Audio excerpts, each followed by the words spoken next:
Sudha Dharmishtha from MS school. आज हम grade 5 Hindi subject में चैप्टर 15 खरगोश और हाथी देखेंगे। यह एक कहानी है। विद्यार्थी मित्रों, आपको कहानी सुनना तो बहुत अच्छा लगता है ना? आपने खरगोश और सिंह की कहानी सुनी होगी, खरगोश और कछुए की कहानी सुनी होगी।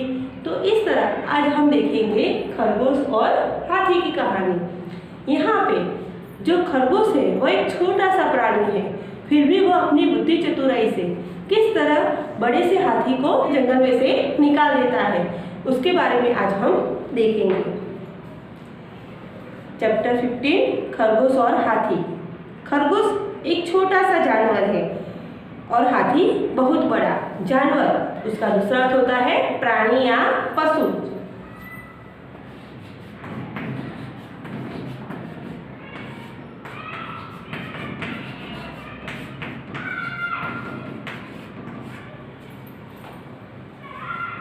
तो आपने देखा ही होगा, जो खरगोश है वो एक छोटा सा प्राणी होता है, लेकिन हाथी कैसा होता है?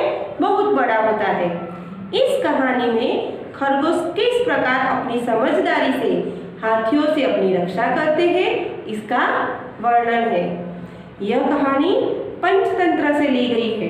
पंचतंत्र कहानियों का संग्रह है, उसका नाम दिया गया है पंचतंत्र, जिसके अंदर ये जो प्राणियों होते हैं उनके जरिए हमें सीख मिले ऐसी कहानियाँ देखने को मिलती है।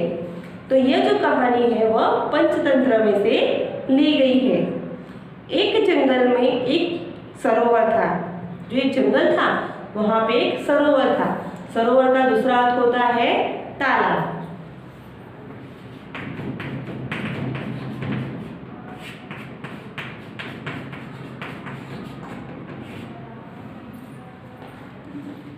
सरोवर के किनारे गीली जमीन थी। अब देखो, सरोवर होगा तो उसमें पानी भी होता है और पानी के कारण उसके आसपास की जो जमीन होती है वो कैसी होती है? गीली होती है। वहाँ बहुत से खरगोश रहते थे। उस जमीन पर बहुत सारे खरगोश रहते थे। खरगोशों के बिल जमीन के अंदर थे। बिल यानी कि जो खरगोश छेद करके अपने घर बनाते थे वह जमीन के अंदर हुआ करते थे। वे दिन भर इधर उधर कूदते रहते, नरम नरम घास खाते, रात को अपने घरों में सो जाते। क्या करते थे? दिन भर इधर उधर कूदते रहते थे, नरम नरम घास खाते थे और रात को जाकर अपने घर में सो जाते थे। वे सब बहुत प्रसन्न रहते थे। उसी जंगल में एक कुछ हाथी आ गए। हाथियों के झुंड में कुछ शरारती हाथी थे, यानी कि शरारत करने वाले हाथी। वे अपनी सूंड से छोटे छोटे पेड़ तोड़ देते, पौधे कुचल देते। कुचलना इसका अर्थ होगा दबाना।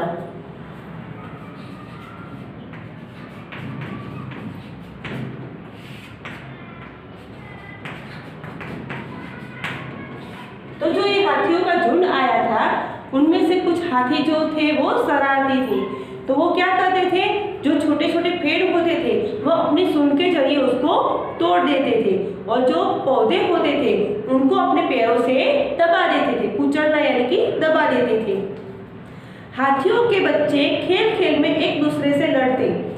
विद्यार्थी मित्रों, आप भी कई बार खेलते होंगे, तब कुछ न कुछ बात पर अगर झगड़ा हो जाता है तो एक दूसरे से लड़ते हो। तो यहाँ पर भी जो बच्चे थे हाथियों के वो भी खेलते खेलते एक दूसरे से कभी कभी लड़ते थे। कभी एक छोटा हाथी नीचे होता, कभी दूसरा। अब उनकी लड़ाई में कभी ऐसा होता था कि एक छोटा हाथी नीचे हो जाता तो कभी दूसरा हाथी नीचे हो जाता। हाथी पानी से बहुत प्यार करते हैं। वे सूंड में पानी भर भर कर नहाते। किस तरह नहाते थे? तो सूंड में वो पानी भरते, फिर अपने ऊपर वो डालते थे, तो उस तरह से वो पानी भर भर कर नहाते थे। फिर सरोवर के किनारे मिट्टी में लौटते। लौटना यानी कि करवटें बदलना।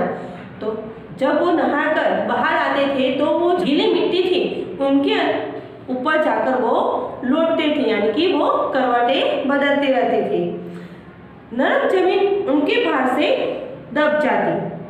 अब देखो, गीली जमीन थी और उसके नीचे बिल बनाए हुए थे, जिसके कारण जब वो हाथी वहाँ पे लौटते थे तो उनके वजन के कारण वो जमीन क्या हो जाती, दब जाती थी।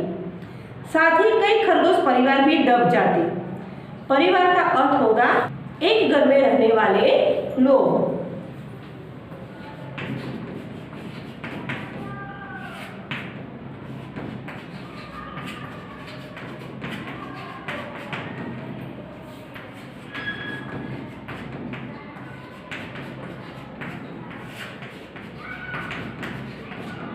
जो एक ही घर में रहते हैं उनको बोलते हैं परिवार।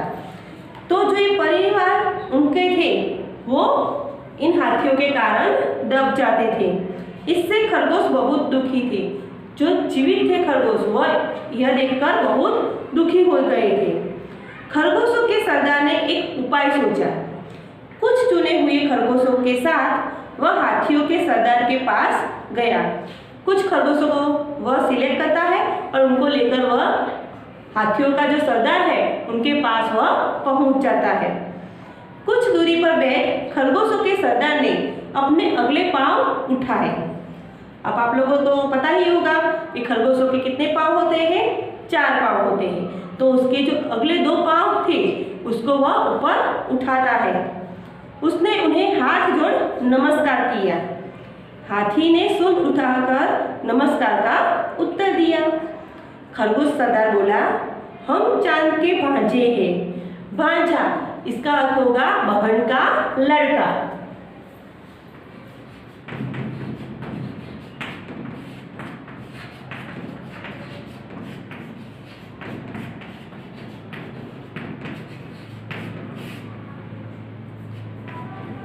तो वो कहता है कि हम चांद के भांजे हैं। चांद में आप हमारे भाई बंधुओं को देख सकते हैं। यहाँ पे बंधु का अर्थ भी होता है भाई। तो वो कहता है कि चांद के अंदर आप हमारे भाई बंधुओं को देख सकते हैं। आपने चांद को देखा ही होगा कि उसके अंदर हमें कुछ दाग देखने को मिलते हैं। तो ऐसा लगता है कि कोई प्राणी उसके अंदर बैठा हुआ है। तो वो दिखाकर वो कहता है कि उसके अंदर हमारे भाई बंधुओं को आप देख सकते हो।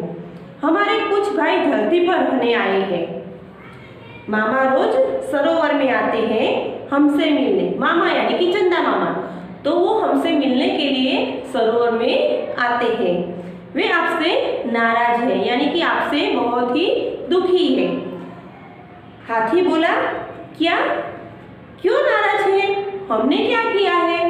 हाथियों को तो ये पता ही नहीं था कि उन्होंने ऐसा क्या किया कि जिसके कारण चंदा मामा नाराज हो गए हैं। तो वो पूछता है कि क्या वो हमसे क्यों नाराज है, हमने ऐसा क्या किया है?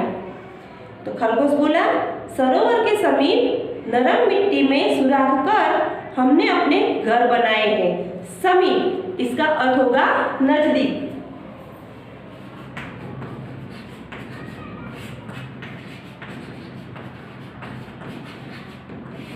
तो सरोवर के किनारे, सरोवर के नजदीक हमने जमीन के अंदर सुराख, सुराख का अर्थ होगा छेद।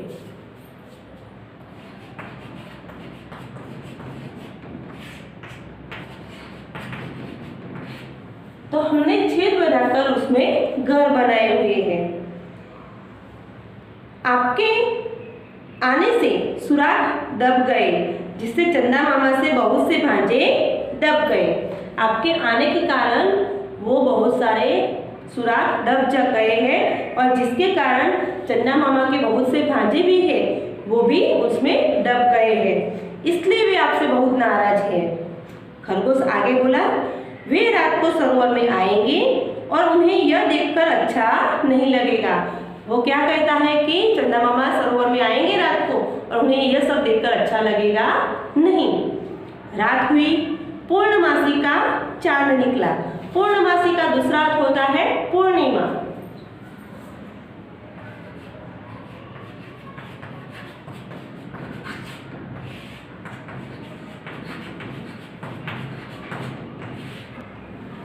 मतलब कि जिस दिन चंदा गोल होता है उस दिन पूर्णमासी कही जाती है।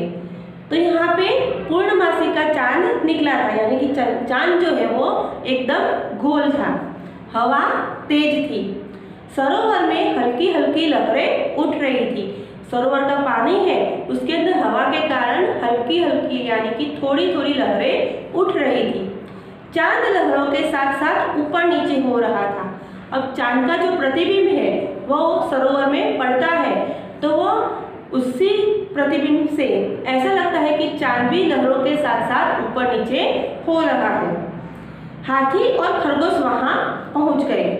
खरगोश बोला, देखिए महाराज, चंदा मामा गुस्से से कांप रहे हैं। गुस्से से कांपना यह एक मुहावरा है, इसका अर्थ होगा क्रोधित होना।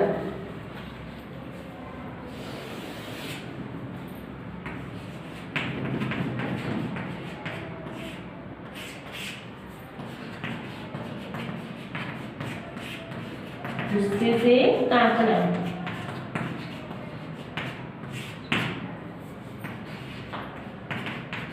क्रोधित होना।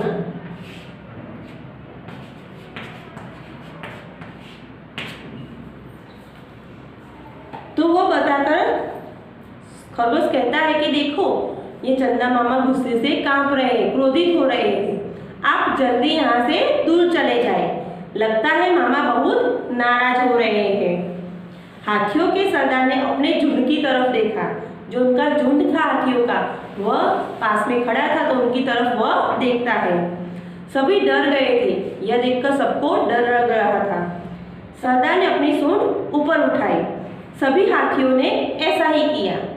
अब सरदार बोला, चमकते हुए चांद को हमारा नमस्कार। वह चांद को अपना नमस्कार कहता है। हम अपनी गलती मानते हुए आपसे क्षमा मांगते हैं। क्षमा का अर्थ होगा माफी। क्षमा यानी कि माफी। तो कहता है कि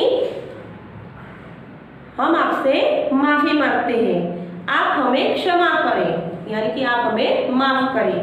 हम अभी दूसरे जंगल में चले जाते हैं। अब ऐसा काम नहीं करेंगे जिससे दूसरों को तकलीफ हो। तो विद्यार्थी मित्रों, इस कहानी पर से हमें यह सीख मिलती है कि हमें भी कभी किसी को तकलीफ हो ऐसा कोई कार्य करना चाहिए नहीं। अगर हम ऐसा कोई कार्य करते हैं तो ईश्वर हमसे नाराज हो जाते हैं और हमें दंड देते हैं। तो विद्यार्थी मित्रों, हमें भी अपने जीवन में अच्छे कार्य करने चाहिए ताकि ईश्वर हम पर राजी रहे। तो मैं आशा रखती हूँ कि आपको यह पाठ समझ में आ गया होगा। Thank you.